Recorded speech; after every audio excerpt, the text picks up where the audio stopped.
Kepergian Iwayan Redun karena terseret arus saat membuka pintu dam Jalan Tukat YAI Renon Denpasar Selatan, Kamis 26 Mei menyisakan duka mendalam bagi keluarganya. Betapa tidak, sebelum kejadian naas menimpanya, lelaki berusia 55 tahun itu sempat berpesan kepada anaknya.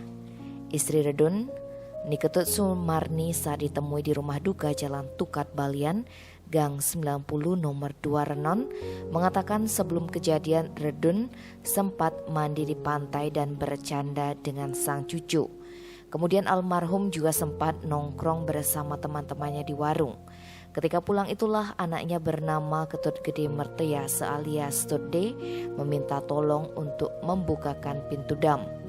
Korban memang sering membantu buah hatinya untuk mengatur debit air di dam. Tetapi sesaat sebelum musibah ini, Tut D dalam keadaan sakit demam.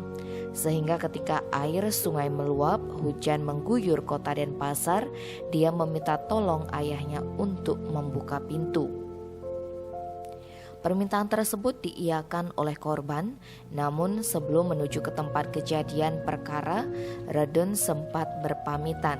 Saat itulah dia berpesan kepada anaknya. Ia berkata kepada Tut D, mungkin kalau bapak mati, Tut D yang gantikan. Usai berpesan seperti itu, sekitar pukul 16, Redun berangkat ke TKP.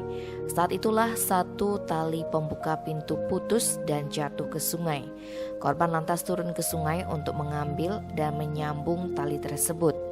Naas, kalau tali berhasil diraih, Redun terpeleset lalu terseret arus. Pria itu langsung hilang tersedot ke pintu dam.